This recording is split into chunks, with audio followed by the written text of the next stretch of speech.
Emmanuel, bonjour. Bonjour.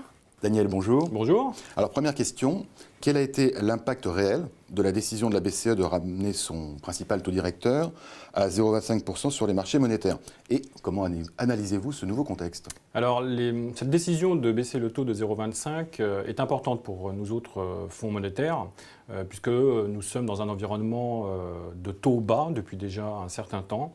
Il faut savoir que cette réunion du 7 novembre a accouché, si on peut le dire, de plusieurs mesures, qui est effectivement une baisse du taux directeur de 0,25, un taux de dépôt maintenu à 0 et une baisse du taux du prêt marginal à 0,75. Les conséquences, elles sont nombreuses. Nous avons un corridor qui est complètement écrasé dans lequel circule l'Eonia entre 0 et 0,25. Nous avons une courbe Eonia jusqu'aux 15 mois qui est bloquée sur des niveaux de 0,11.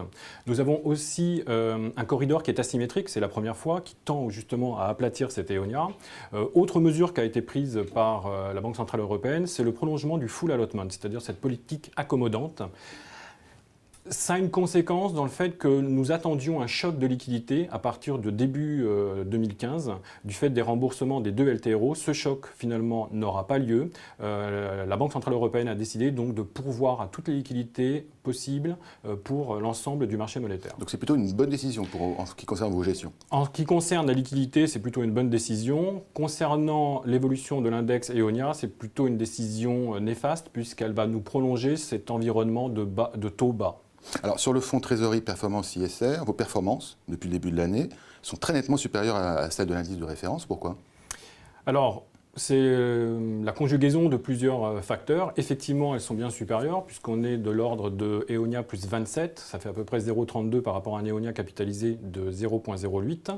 On a aussi un classement Europerformance qui est excellent, puisqu'on est 18e, donc on est premier décile, même pas premier quartile.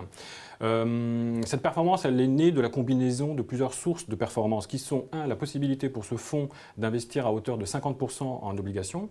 2, la possibilité d'investir de l'ordre de 15% sur des titres non notés, donc NR, avec l'avantage d'avoir ici une équipe d'analyse crédit qui nous permet d'avoir des notations implicites investment grade.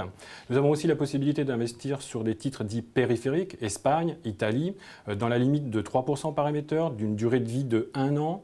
Nous avons exclu donc toute la partie souverain et nous avons exclu les investissements qui sont corporate et souverains sur la Grèce. Voilà. Donc c'est la conjugaison de l'ensemble de ces moteurs de performance, plus effectivement la possibilité pour le fonds de travailler la courbe sur du 6 mois jusqu'à 1 an, qui permet d'obtenir effectivement une performance très au-delà de l'Eonia. C'est un positionnement que nous avons voulu sur le fonds de manière très offensive. D'accord, donc il y a tous ces éléments que vous venez d'évoquer, puis il y a aussi un biais ISR.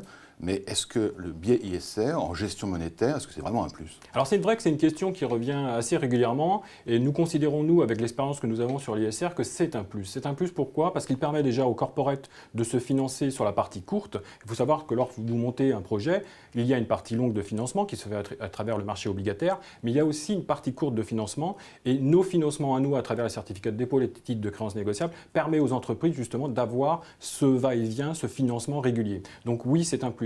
D'autre part, il faut savoir que les analyses qui sont apportées ne sont que financières. Avec cet apport de l'ISR, nous avons un élargissement de l'analyse que l'on effectue sur un corporate de manière extra-financière. Nous avons une vue sociale, nous avons une vue sur la gouvernance et donc cela permet d'enrichir l'appréciation du risque d'un émetteur et donc de prendre un acte de gestion, une décision de gestion de manière absolue.